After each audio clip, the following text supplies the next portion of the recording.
Welcome back to Open Bible, Open Life. Kari Wilson here, along with Pastor Kyle. Yep. And excited for our conversations today. We're going to be really diving into what do churches do when they're out of room, when they're out of space. Something we've experienced at Goler and at Northwest, Yes. and honestly here. Yeah, and how do we steward the growth that Yep. the Lord gives us? Specifically, we're going to look at how we're trying to do that moving forward as two cities. So I'm excited to give people a peek behind the curtain and a look toward the future today. Looking forward to it. Why are we having this conversation, Kyle? Well, you'll have to tell me in a second. But we wanted to basically, I think, as you and I were talking and others were talking, we just thought, well, what we're really talking about is, without giving too much away, is the campus age of our church. Well, in large part, we've already talked a little bit about Lexington and the story behind how the Lexington Community Gathering is now becoming a campus, and we think it's the first of many. And so I think today, instead of maybe the old thing would have been to write a official statement or paper or to call a members meeting or to do a back and forth Q&A session, we just thought, let's use the modern, actually this is kind of what we're doing with campus as well, let's use the modern technology of our day to communicate with our church. So what I think this podcast is going to be, I think people in our church who have questions, what are campuses, why are we doing them, where are we going next, why are we doing them the way we're doing them, all of those questions, we'll be able to answer at least some of those today. And then maybe, I don't want to presume that our podcast has more reach than it does. But also, I mean, I'm hoping to create the type of podcast I was looking for a year or two or three ago, when it's like, has anybody actually talked about campuses and had any kind of theological or philosophical or missiological convictions about them? So we're basically going to share what we know right now about campuses and why we're doing it. And as Pastor Dave loves to say, I may have quoted him before on this, we reserve the right to get smarter. So some things may change, but we're trying to grow. And in part, what we said in our Vision Sunday was vision matures in the leader and vision matures the leader. And so I think this is we are continually maturing in our understanding of what it looks like for our church to multiply. And so grateful that we're a part of a larger network and community with the Summit Collaborative and the Summit that have kind of paved the path and given direction and insight, as we don't have to start from scratch here, which is such a gift. We're from, I think many of our listeners know this, you and I know this, you were at the Summit Church. Yeah, I was at college. the Summit Church. You were, I'm guessing, if you were at the Summit Church in college, you were at the Chapel Hill campus? Only for a semester. So that started partly through my senior year. So I was on the team that helped get it started. Okay, but you got to be, I don't want to flip the script right now and start interviewing you, but this is just to say that you got to be a part of a campus. I did. At the Summit, at Chapel Hill, as it was getting started, launched. Which was really fun, a really cool experience. So I think for us, and as we maybe tell some of the stories of the people who came with us, there's a lot of people who got ready to come with us back in 2015, 2016 as a church plant because they had a great experience with a campus. And so what we'll see is actually a lot of multi-site, multi-campus churches are also the most church planting churches that we have in our nation. There's a connection and correlation between those two. Definitely, and I'm excited to get into some of that today. But before we even dive specifically into campuses, I'm curious, what are some of the things that churches tend to do when they're out of space, generally? Yeah, so again, I think in a couple different categories. I've shared these before. I don't think I've shared these on the podcast. So basically what happens is when you run out of space, and not all churches run out of spape, let me just put a few airbags around this. In large part, it's, what is God uniquely is God uniquely blessing and breathing on this area? Are you the right church at the right time in the right place? Is your city growing? I mean, what's happening? There's so many other factors. So I just want to say, I want to speak as a spectator. We did not know all this was going to happen to us. No, not at all. But what happened with us real quickly is we were at Goler. We had 2 night services. We were not able to have morning services. And so when we were first out of space, we said, let's go and find a building. We found it. We went from 2 services to 4 services, evening services to morning and evening services, all that. You know that. And then we made one other big move to get here. And we tripled our seating capacity by, I think, at least close to 300% if you don't count the lobby seating. We went from 400-ish seats in our worship center to over close to 1,300. 1,400. And now, as we sit here, we are now, it's the beginning of 2025, and we are out of space at our current facility, at least in our morning services. And the way that that's been defined by me, by Larry Osborne, a guy that I often quote, 80%. is, he would say 80%, or he would say actually the best way to feel it or think about it is when a family of 4 or 5 comes 15 minutes late to your service, can they sit together? And if you watch our 9 o'clock or 11 o'clock service, I'm watching people point up, and I have actually seen before families have to be separated. Our seating team is like playing Tetris up there. Exactly. So I think when that happens, basically you have a couple options. I think there's let me just try to walk through them. Option number 1 is when your building is full, you could just say, we're not doing anything else, which is okay. I'm not churches choose to do that. And I'm not knocking on any churches. So for example, There's a whole tribe team tradition of church. And they're proud of this, so I'm not calling them out in a bad way, but like the whole 9 Marks movement under Mark Dever and some other guys, they're a single service. They believe in one assembly. This is their official language. And they really would say the size of your church is the size of your building. And that's just not a personal conviction of mine. I think that your church can be bigger than the size of what your building can gather in one service. Well, then you have to go to multiple services. And so right now we're at the place where we think very soon all of our services are going to be close to 80% full. The evening services is kind of its own category of service. I mean, it's equal to the other two. You know what I'm saying? It probably will never be at full capacity, but our morning services, which is our main ability to grow and reach new people, is basically full already. Well, and just as a side note before we move into some of these other things that churches do, I really think there's something special about that 5 p.m. service. Oh, yes. And I would really encourage people to come and give it a shot. Just give it like one opportunity. See what you think. There's something about not rushing to church on the Sunday morning, being able to come in the afternoon and just like sit under the teaching and worship in a room that's a little smaller. The room's not smaller. The crowd is smaller. There's an intimacy to it. There's a specialness to it. You're a little more real and raw sometimes. Yeah, well, Pastor Dave said he thinks, and a lot of times, how do you evaluate this? But he would say a lot of times he thinks it's potentially my best sermon because it's my 3rd time doing it. But rarely do we put that online. Yeah, we rarely put it online. But even though it's my best sermon, and because not all sermons are equal, and then honestly, it's often maybe one of the better. I don't know how to talk about that. But experiences even in worship, and in the sense the band is ready, we come back, and then honestly, even just the people who come. I'm not saying they're not any better than the people who come in the morning, but there's a committed crew that's been coming on Sunday nights. 100%. You know, we've got anywhere from mid 400s to 600, sometimes 700 people coming on a Sunday night. It's incredible. And what I will say, we didn't plan on doing this, but I have found that a lot of people, as their families mature, they have teenagers. I was actually just talking to a lady the other day, and she's like, my sons, they want to sleep in on Sunday morning, and we're really busy with sports in the season and blah, blah, blah. And I just said, well, one thing to consider is Sunday night service. And again, there's sacrifice to going to church and there's discipline. But sometimes it's like, hey, in this season, let's go to Sunday night. I knew a family, their kids didn't want to go for a while, and they said, you're coming to Sunday night, and we're going to dinner every time. We're going to go to dinner at downtown afterwards. And now their kids love it, but it was a season of getting used to it. Sunday night is a great time to invite a new guest, too. Yes. It's less overwhelming. There's less people. There's less excuses. They're less likely to oversleep and sleep in, because we've had that with guests. Oh, I overslept. I'm sorry, I'm not going to make it. You can't do that for a 5 o'clock service. Or you have a real, Yeah, all that to say, I wanted to give an aside to that because I do love our 5 o'clock and wanted to give it a shout out. But what are some other things? Sorry. So do nothing, more services. Yeah, the second is more services. And for us, we really feel like this is a longer conversation. Yeah. But to summarize it and simplify it, we basically have felt like 3 services all on Sunday feels like what's healthiest for our staff. We know that what's best for a church, just if we're thinking about the church, like what if you're just thinking what's best for the church, the average person in church, it's to offer as many services. It's like Walmart. It's like be open all the time, so whatever's convenient for people, they could come. And I'm sympathetic to that. But when we think about actually having a worship team there, when we think about having volunteers, when we think about having kids ministry, when we think about if I can just for a second talk about myself, when preaching, it's like there's only so many times. There was a season where for 2.5 years I did 4 services. And that was on the other side of COVID. Before COVID, there was about 2 years where I did 4 services. And so for about 4 to 4.5 years of my life, I did 4 services, and 4 services is just too many in my opinion. And so we've kind of said, hey, 3, we're not going to do more services. We're not going to do nothing. The other option is then to build a bigger building. Obviously we build a box, bigger box. And so, and I think so. Here's the way I think of it. If for me, I'm just speaking for us, if doing nothing doesn't really feel like the missional call, like to reach and to make disciples, and we'll get to church planting in a second, but just in general, like, no, I want to leverage what we have. And then if more services just feels like, man, it's just not the healthiest option long term. So one doesn't feel like the most missional, the other doesn't feel the healthiest. The build a bigger building, I'm not saying that we're never going to build more buildings or what, I don't even know, or we would never do anything, but it in general just doesn't feel like the wisest financial option. And it's unbelievably, I think someone told me to when you're trying to build something brand new and big, you're talking usually 3 to 5 years. And that's what it was for us. It was like 3.5 years. And so it's time consuming. And then it's honestly, a lot of times, this is a whole nother conversation.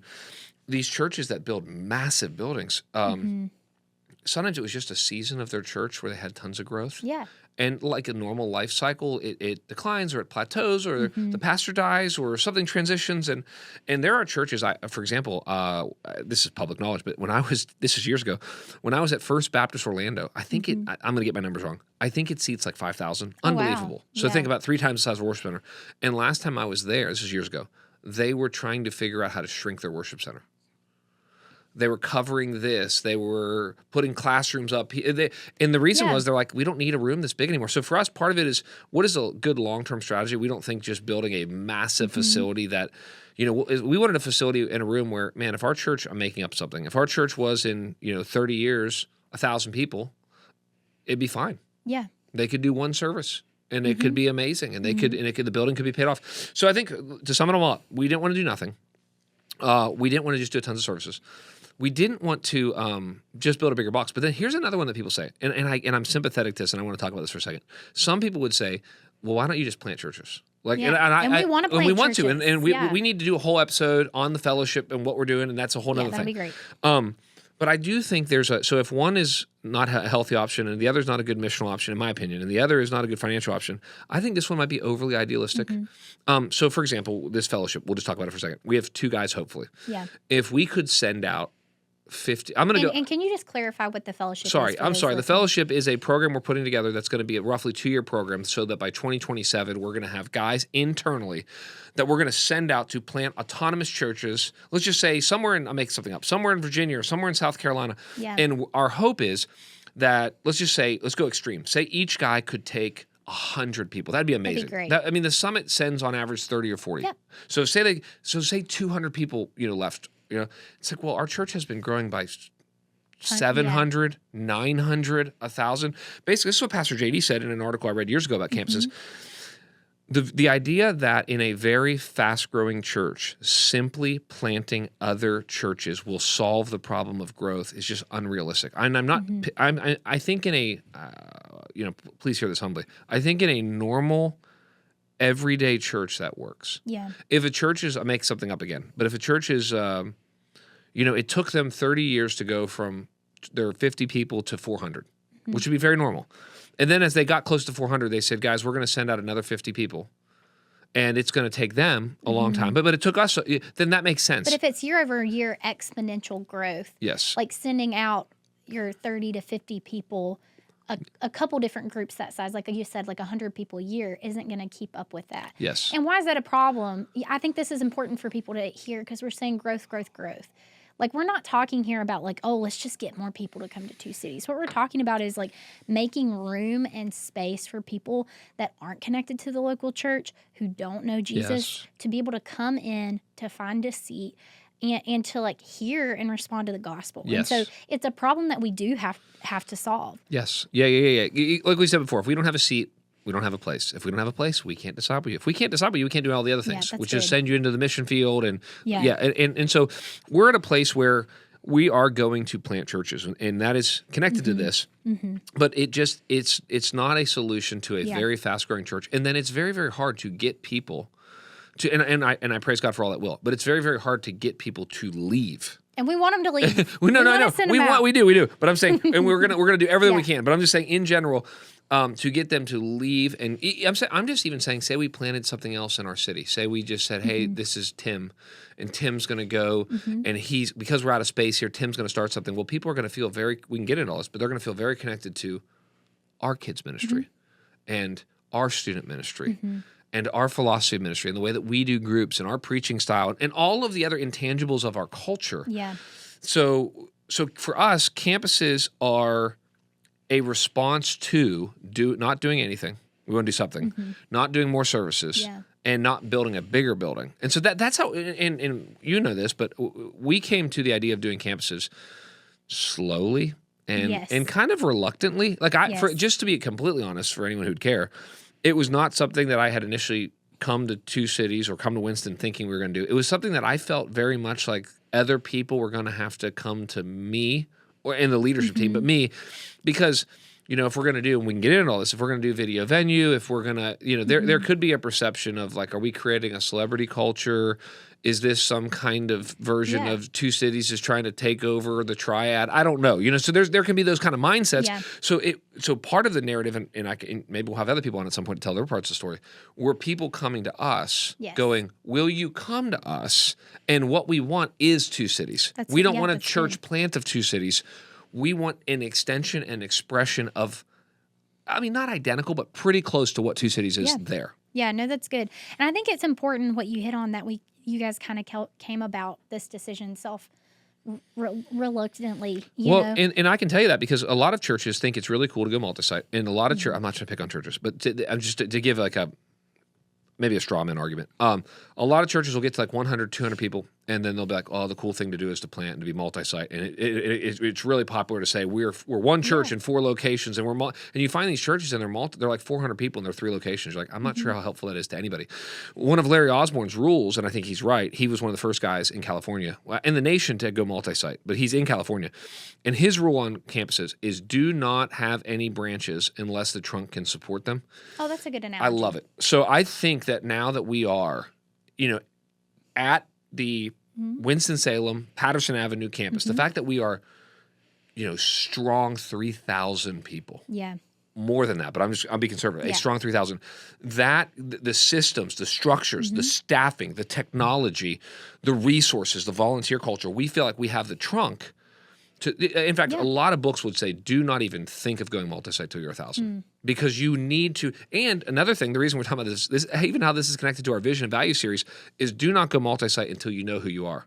So what happens with a lot of churches is they go multi-site, and then you go there and they're like, we didn't even know how to multiply our kids ministry. We didn't know how to multiply our student ministries. We don't even know how to hire staff. We don't even know what a campus pastor does.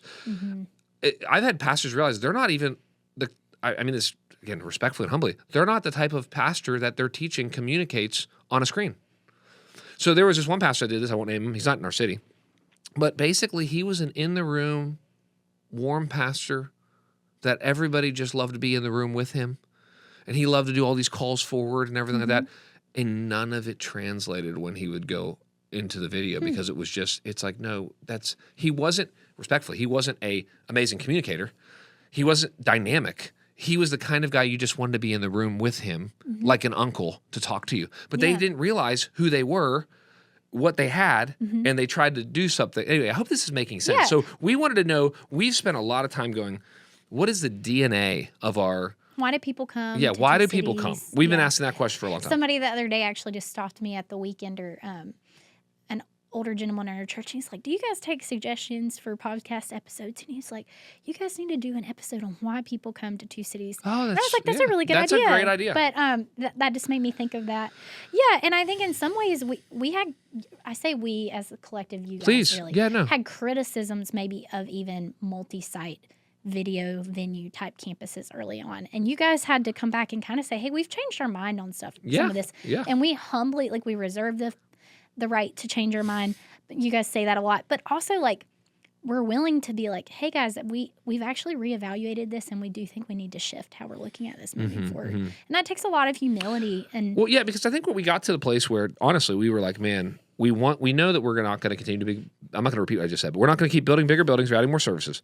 And so then I think we got I don't know the exact timeline. I would say year or 2 ago, 2 years ago maybe. Even before we got in this building, we thought, once this building, by God's grace, fills up, what are we going to do next? And we felt strongly about campuses. We just didn't know what a campus was exactly going to look like. Because if you talk about multi-site or there's so many different having campuses, people have... the joke is you talk to 5 pastors, they have 10 different ideas on what multi-site is. And so we had to go, okay, what model is this? And who do we look to? The Summit would be a church. 1122 would be a version. There's some other ones. And go, okay, who does this really, really well? Yeah.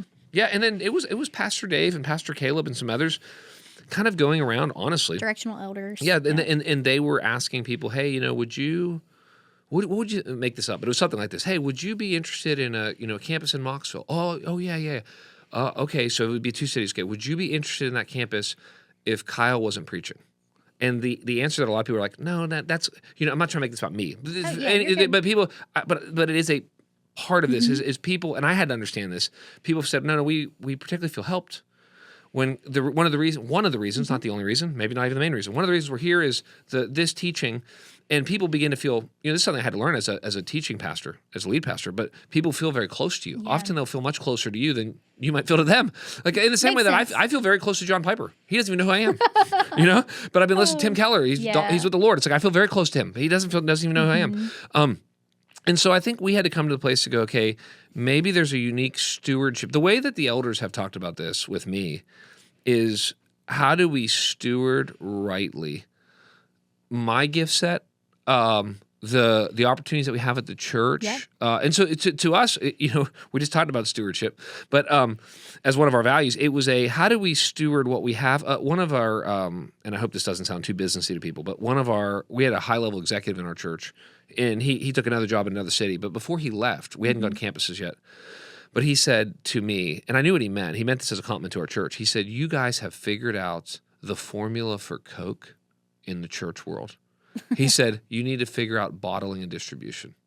Oh, and it was kind of an interesting moment. He was, we're not acting like we've got the corner market. I hope everyone who hears me say this will hear a lot of grace and give me a lot of charity in this. But we just feel like, man, we have in this moment a unique type of church. And the most important thing about our church is what's the same about every church. We preach the gospel, the sacraments, all that kind of stuff. But we just feel like we're having a unique opportunity and influence, and we're trying to best steward that. Yes. And that's really what campuses are. Yeah. And I think for us, maybe another thing that would be helpful to talk about is you have to order your theology. And I'm not saying my theology is perfectly ordered, but most people would put like some version of Christology first, or the Word of God, of course. But what does the Bible say? Christology, and then a lot of people need to decide what's going to be next. And from my mentors, from what I've learned, is I think missiology needs to come before ecclesiology. Though I care about both. A lot of people they get obsessed with ecclesiology, which is how is a church ordered, and they try to read the Bible, and okay, what does it say about elders, and what does it say about house church, and what is it? And they try, where there's very few verses on elders, deacons, and I believe in all that. We have all that. But there's a lot of verses on the mission of the church. And so what we've kind of said is... the Commission is like the primary thing that the church was communicated, like this is what you're going to do. The book of Acts is Paul's missionary journeys. Paul's on mission in prison when he's writing about things. I mean, it's all about the mission of God, and that doesn't mean that there aren't biblical principles of leadership to abide by. But to me, Acts chapter 6, some of our listeners will know this passage where, it says that they had all these needs, the widows, okay? And then it says that they had elders and they had deacons. The apostles basically have these people wait tables, and a lot of people looked at it and they go, this is it. Acts 6 is the model. And it's like, we need to exactly do what this early church did. It's like, actually, I think Acts 6, I think they're right at one level, but I think Acts 6 is about the church being able to reorganize itself according to God's word to best accomplish God's mission. And so for us, it's like, man, every church is using some type of technology that wasn't available in the past. Like I'm saying, whether they're old school and they're using a little projector screen to throw it up, like what do you call those things where they would write them down? Yeah. I used to use those in teaching. I forget what they're called. You'd write on the transparent. It's a projector. Yeah, it's a different type of the transparency. Literally, when I was dating Margie, we were up and she was at this church in Radford, and it was a great church, but they were so old school that when we went there, they literally they would have someone exchange out the whatever they're called. The transparency. The transparency, sheet, yeah. And so all I'm trying to say is I don't know any churches that don't use microphones. It's like everybody's using some form of technology to get the gospel out. Well, I mean, that goes back to the printing press. It's like if you think about how revolutionary that was and how that allowed the gospel and the Bible to go out to more and more people. And then we look at even like our avenues, like, this is the world that I live in, social media, like YouTube, all these different things that we have opportunities if we steward and tools, if we steward them well to move the gospel forward. And I'll tell you what's interesting. So we can talk about what a campus is, but let's just talk about how we're going to do what's called video venue, which is everything will be live at the campus, live worship, live campus pastor, live, of course, kids ministry, all that. First impressions, like very, very embodied in person. The only thing that's going to be on a screen is going to be me teaching from the Winston-Salem campus. And what's interesting about that is teaching is one of the things that actually does communicate well across the screen. In fact, what's very interesting, and next time somebody's listening to this podcast, next time they come to church, they can think about this to our church. So for me, when I'm preaching, I'm always looking at everybody walking around the room, and I would say I walk a lot, so that does attract people's attention to me, as I'm walking across the stage. But I would still say over half of the people are watching the screen. Yeah. In Larry Osborne, I find myself watching the screen. I don't really watch it. The few times I'm there that I'm not preaching, that someone else is, it's like sometimes I'm sitting in the front row and I'm like, I'd still rather kind of watch it on the screen just a little. It's just, I don't know if it's a cultural thing where we are, but basically Larry Osborne, who I've quoted a lot, he said after the seventh row in the average church, everybody's looking at the screen. And so I think people if somebody's thinking about a campus and they're wondering, I don't know about this video thing, I would try it. It's like I double dog dare you just to try it for a few weeks, because I think that you will, like Craig Rochelle tells a story that when their church was booming, I've heard him tell the story. Craig Rochelle, you know him, but he leads Life Church, one of the biggest churches in the nations. He said what happened is they had not gone multi-site, but their church was really big. This is like in the early 90s or something. And his wife, I don't know if you know the story, his wife, they have 6 kids. And so this is going to happen. Obviously, if you have 6 kids, your wife is going to go into labor on a Sunday, eventually, if you're a pastor. And so he said that, like, basically she started, like, was getting close to going to labor. And so they just said, let's film. They had big screens. They said, let's film the sermon beforehand in case she goes into labor on a Sunday. And if she does, we'll show the video. This is in like the mid-90s. He said, well, she goes up in labor. They had the video. They play the video. Several people didn't even know he wasn't there that day. What? You're like, yeah, they did. They've been the way that the video came up and the bumper came up and then he was on the screen, they didn't make a big deal of it. There were people that so watched the screen, this is how he tells the story, that they didn't even realize he wasn't there. You know what's funny? So you never hardly ever miss a weekend, or you weren't here at this last one.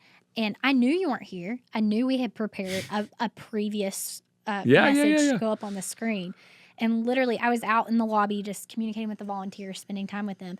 And I'm looking at the screen and I'm forgetting that you're not actually in. You're like, wait a second. I thought he's, so it's, to your point, I think. And again, I don't want to oversell it. I'm just simply saying that I actually think that in God's providence, communication, like I don't think that worship, for example, translates on a screen very well. And I think that's how we know that. Like during COVID, it's like, hey, join us in worshiping. Or even now, if we watch, we can see when do people tune in, when do they tune out. You know, on online stuff, you can see kind of numbers going up and down. Are people scrubbing? Your and it's sermon ends and they're gone. They're gone. Yeah. And I think it's just because we have an incredible worship experience. It's just, it doesn't translate online, but speaking and communicating does. You know, I mean, it's interesting. The average person, for example, just go political for 1 second. The average person in America has never in their entire life seen in person a sitting president, ever. Have you ever seen a sitting president live? No. Okay, me either, ever.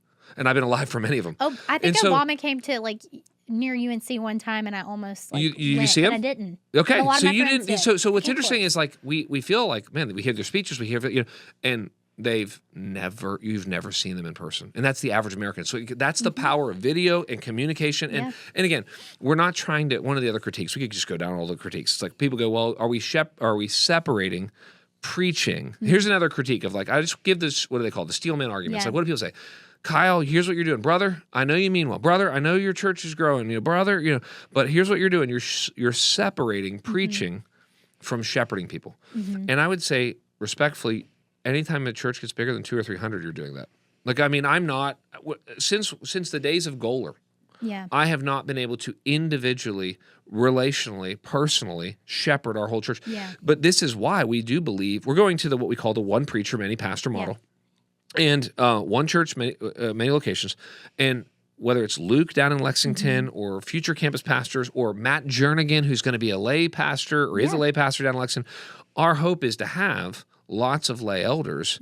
And for people, I think what happens is maybe that people will more look at me and say, okay, he's, to use these terms, he's the pastor of True City Church. But then they would look at their campus pastor and he would say, but he's my pastor. But he is really the guy who's gonna, is my 14-year-old struggling? Like, he's gonna help us out. Is my daughter getting married? He's gonna do the, are we dedicating our newborn baby? He's gonna do it, And so I really do think it's going to create more of an intimacy in our church. Yeah. And maybe we can talk about some of the reasons we are doing campuses Yeah. and what they effectively do. Yeah, I wanted if to that- get there. Yeah. Like why campuses and not just church plants. We talked about that part a second ago. So obviously, like church plants, we're just not moving enough people out of our church. We are going to plant churches. We're doing things right now to move us in that direction. And I want to bring us back to some of that like later, so people can see how we're going to continue to steward what the Lord has given us. But what are some of the benefits of campuses? Yeah. So let me go on a different angle, like and answer what you're saying. A couple reasons that people do campuses outside of the growth issues, which we talked about, like needing space. Number one, come and see evangelism disappears if people are driving more than 20. I would say in Winston, maybe even 20 minutes, but certainly 25, 30 minutes. In Winston, people are very much used to driving. I can be anywhere in 12 or 15 minutes in Winston. It's just how the city. But I would say if you're more than 20, 25 minutes away, we have people who drive 20, 25, 30, 35 minutes to our church. 45 minutes. Yeah. I mean, we've had people, anyway, it's a long story, but and I'm glad they're doing that. But they're lost friends, they're lost neighbors. Even the new Christian on their street in their neighborhood does not usually want to drive 35 minutes. So come and see evangelism goes. The idea of like bring your friend to church, gone because what campuses do is they make the church more local is what I'm trying to say. The second thing that goes away is age and stage and midweek ministry. So what I'm seeing, my daughter's in 7th grade. My son is going to be in 6th grade next year. So I'm going to have so hard to believe. I know. I'm going to have 2 middle schoolers next year. And I am a pastor on this staff, and I love our student ministry, and I live 8 minutes from the building, and there are times when I don't want to go pick up at 9 o'clock at night for student ministry, because I'm just like, and so I'm trying to think, if I'm just a normal person in the church, and I've got to go pick up my son or daughter, and it's 35 minutes away, that's going to be a big hindrance to what I'm trying to say is campuses remove barriers, reduce friction to getting your students and yourselves involved for midweek, if that makes sense. And then the last thing I think that campuses do is they make the church a lot more local. So right now you come to our church and you're like, before Lexington, what's going to become the Lexington campus, like you got people from Lexington, you got people from Mount Airy and Pilot Mountain, and we've got people from Kernersville and Oak Ridge, and we've got people from Moxville and Advance and Statesville, and it's just like we've become not on purpose, we become kind of a regional church. I mean, we're at the intersection of 421 and 52, and so we have all these people driving all this distance, and I think what will happen over the years is as we have this Lexington campus, hopefully in the future maybe a Moxville campus, you're going to have all these people that go, I got here in 8 or 10 minutes. These are the same people I see at my Lowe's Foods. These are the same people that are in my kids' schools. These are the same people that are playing on the Davy soccer team. I'm making things up, whatever it is. And so, and then I think that what campuses do is they bring together the best of big church and small church. And so a lot of people love Northwest Boulevard. We even have people who, they love our new building and everything like that, but they still feel like sometimes the good old days were Northwest Boulevard. Well, see, and I think about Goler as the good old days, some people think but I think what a campus is I don't want to pigeonhole us to a certain number, but you're thinking it's going to seat 300 to 500 to 600 people. You're going to probably only have 2, maybe 3 services at most, but probably 2. So you're looking at a campus that's going to be 300, 500, 800 at most, maybe. Again, I don't know for sure. It doesn't start there. Yeah. And so, but what I'm trying to say is, you're gonna eventually you have these campuses. Let's call them 500 for easy. It's like it's 500 people. But what I mean by the best of big church and small churches, what people like about big church is great worship.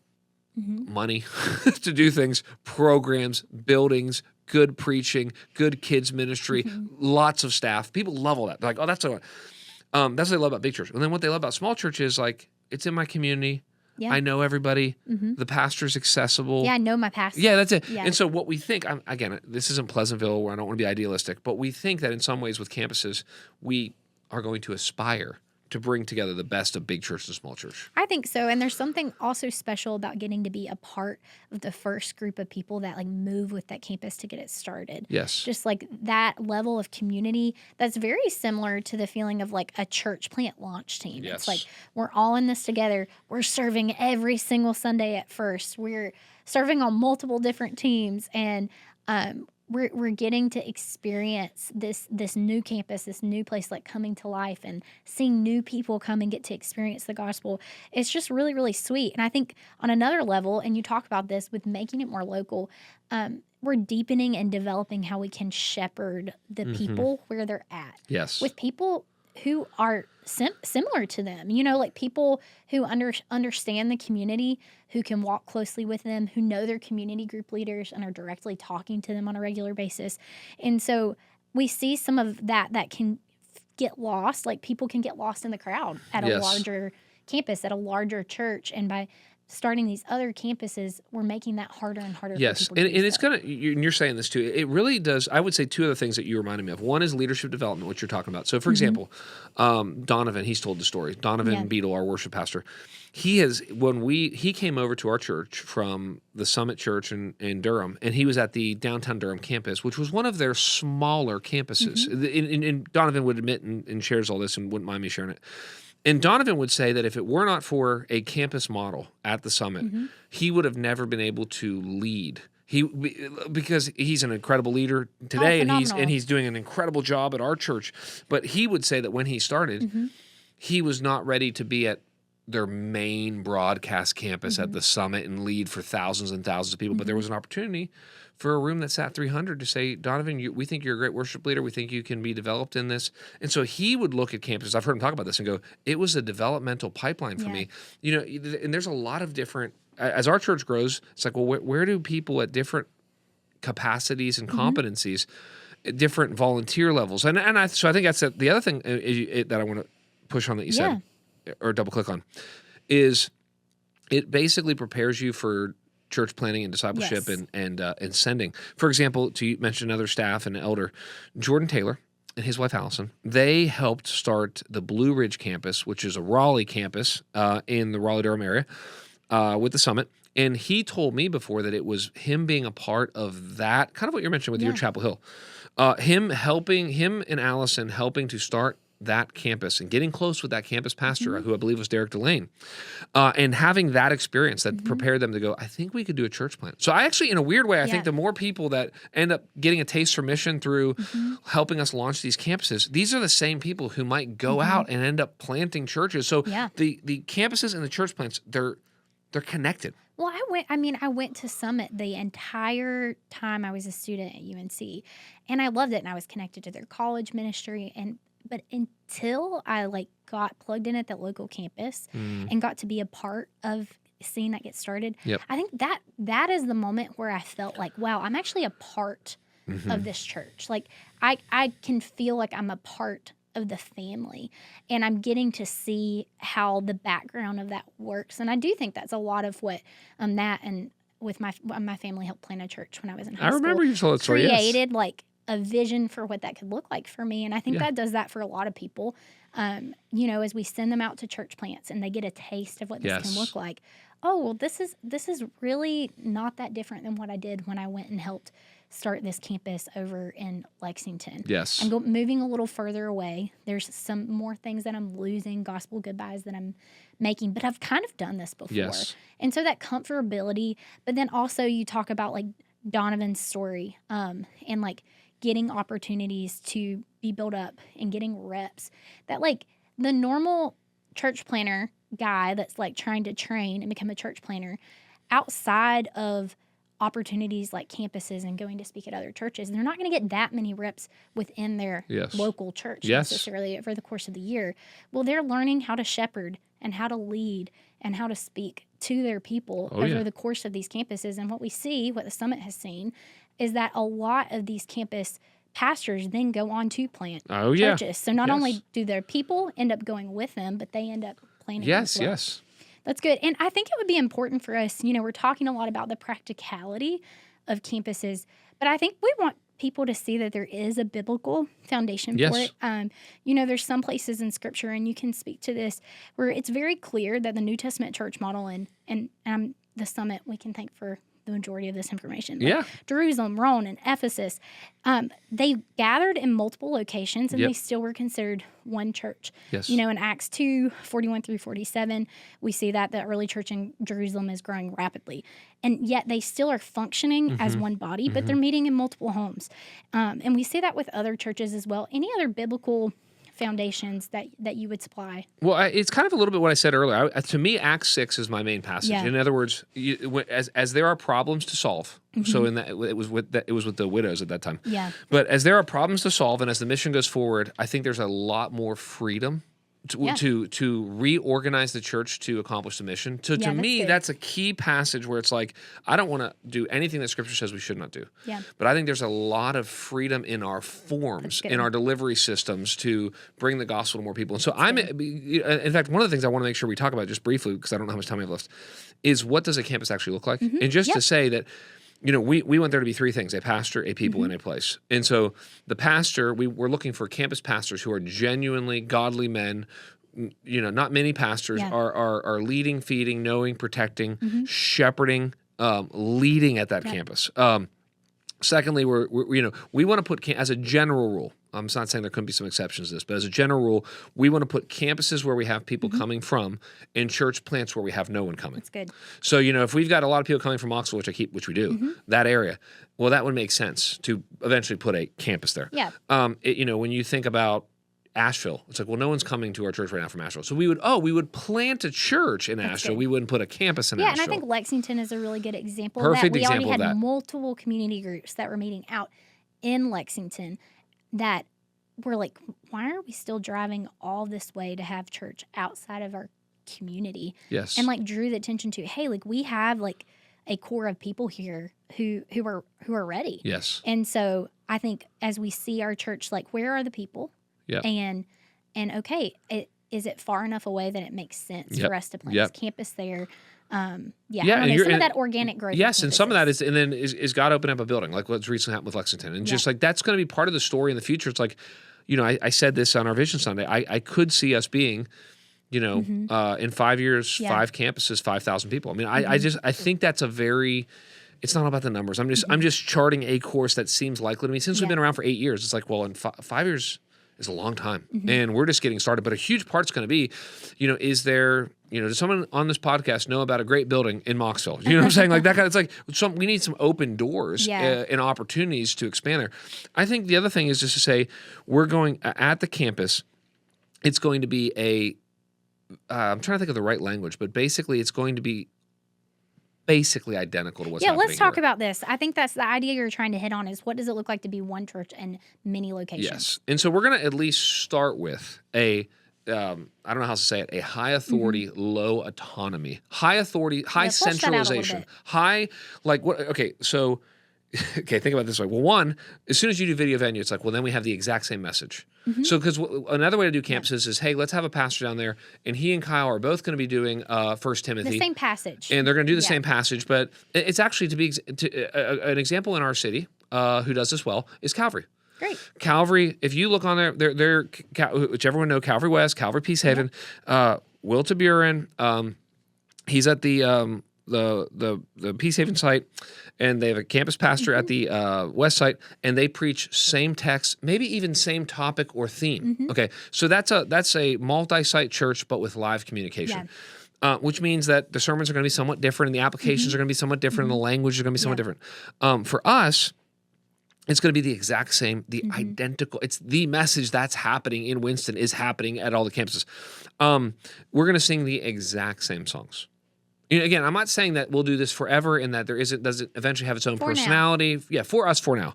But what we have seen is when we say high authority, high centralization, it's like, hey, when we talk to people in Lexington, they don't say, guys, we want to sing a bunch of different songs.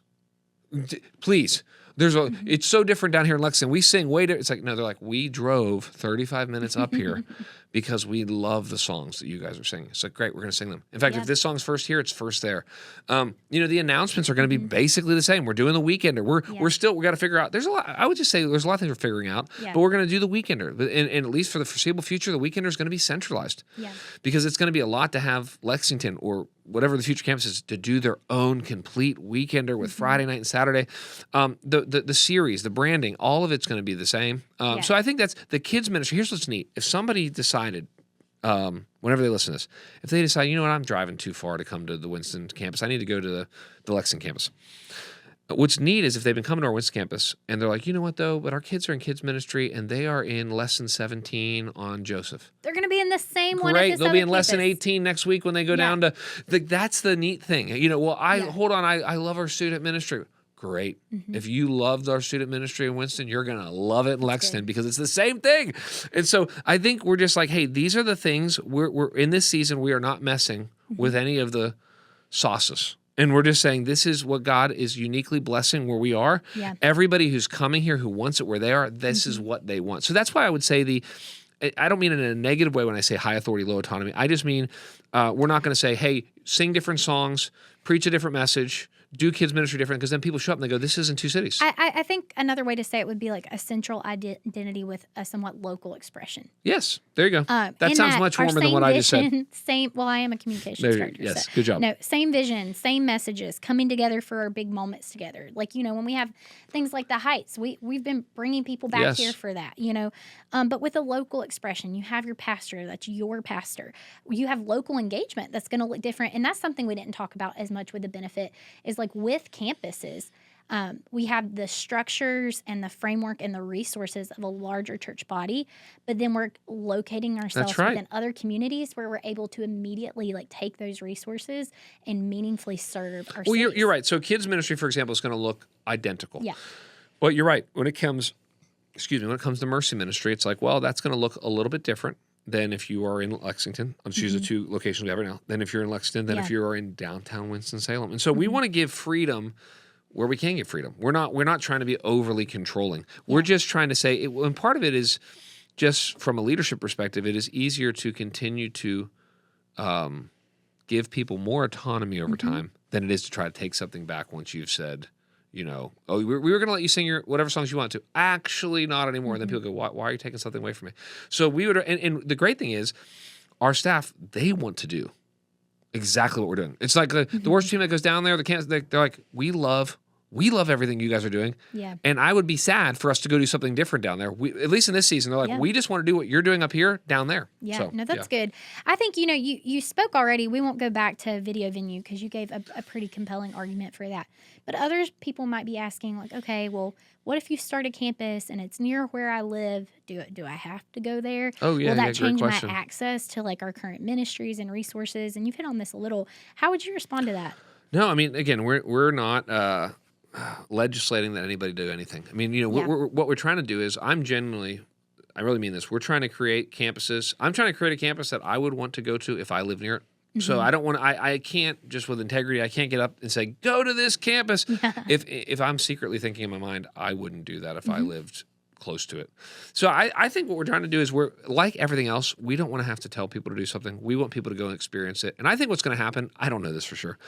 I think people are going to drive for a little bit and then they're going to go. Then one day they're going to go. The people who don't want to go to the campus, one day they're going to be late and their kid's going to be this and they're going to be barely getting out the door. And they're going to go, why don't we? It's 20 minutes closer if we just. And they're going to go to the campus and they're going to go, these are the same songs. This worship team's awesome. He's my pastor. And then they're going to be like, oh, yeah, I forgot Kyle wasn't even here. Because I look at the screen when I go. And I I'm can just telling connect more, and I'm Yes. getting to know more people. Oh, and I'm not a nameless yes. face in the crowd. Oh, yeah, and the lady who was taking care of my kids, she's the second grade teacher at Lexington Elementary School or whatever. Yeah. It's and so people are just going to feel.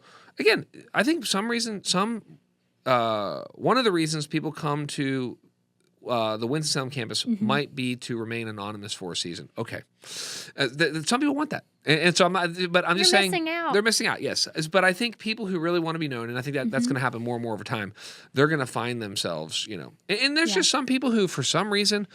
And I'm okay with it. They're just not going to want to do it. They want to come downtown because they want to go to lunch afterwards, or somehow they feel like if I'm not in the room and they can't literally see me, then it's not real. So we're going to leave it up to people's consciences, and we're going to figure a lot of things out. There's different ways to think about communication into the future. There's when it comes to, just give you three options. When it comes to doing video venues, sometimes what they do is when whoever the main take me out of it, the main teaching pastor, when he's not preaching, sometimes they'll have somebody else that'll come and preach on the broadcast campus, and it'll be beamed to all the other campuses.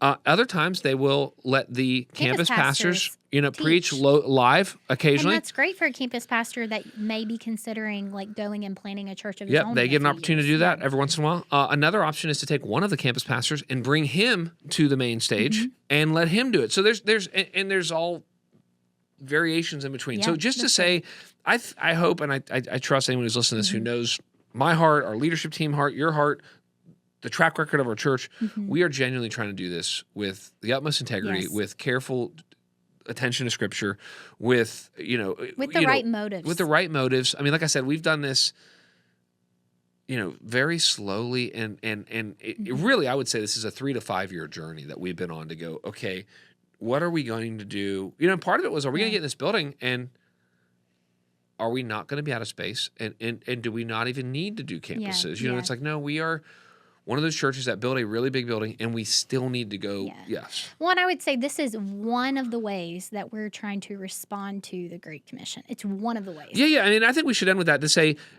going back, and I feel very strong about this, and you've heard me talk about this. I really do think this is part of our sending out 10% of our church from this Winston-Salem campus with campuses, church plants, and global missionaries. And I think so I think that at the end of the day, if we can send out, I'm making something up, but roughly 300 people a year, and maybe 200 of those are going to a campus, and maybe 50 or 75 of those are going with church plants, and then maybe 10 or 20 of those are going to the mission field midterm, long-term, a season overseas. To me, I am genuinely more excited about that. So excited. I every time I talk about it, I'm like, I promise, I'm way more excited about that than I am about a couple hundred more people coming to one of our services, and I want God to move, and I love seeing people baptized, and I love hearing stories about people's ones coming to Christ, and I love hearing stories about people growing spiritually. I love all of that. And none of that happens. Yes, but I'm excited about our sending culture, and I think as soon as I say this, whether it's to our staff, our elders, our community group leaders, our church, everybody kind of just goes, yeah, I think this is the future. I think this is what we're meant to do. We're poised by God's grace to be a sending organization, a sending body. And I think campuses are part of it. And like you said, it's so symbiotic.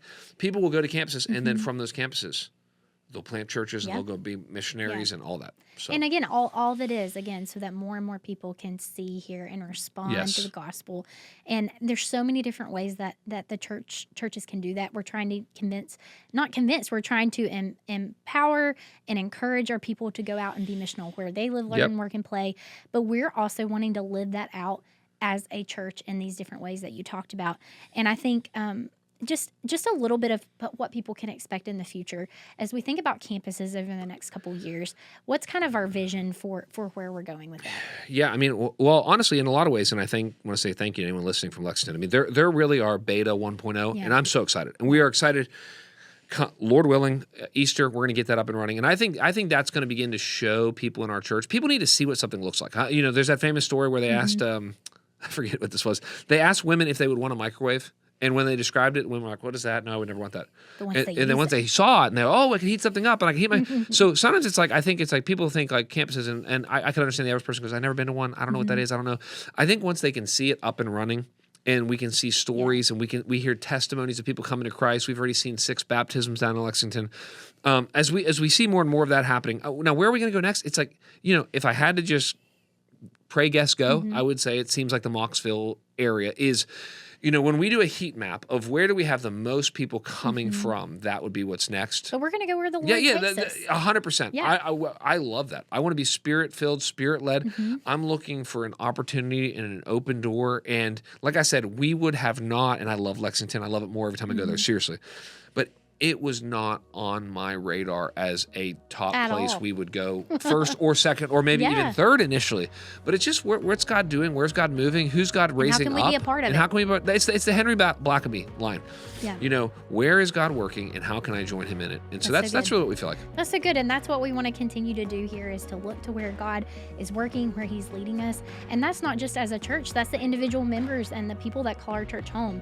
We want you guys to actively be looking around you and seeing where God is calling you to step into, and we're committed to continuing to help you do that. So excited, glad we got to have this conversation today, Kyle, and glad we got to invite you guys in. So we'll see you next time on Open Bible, Open Life, or on Spotify, YouTube, or Apple Podcasts, and that's it.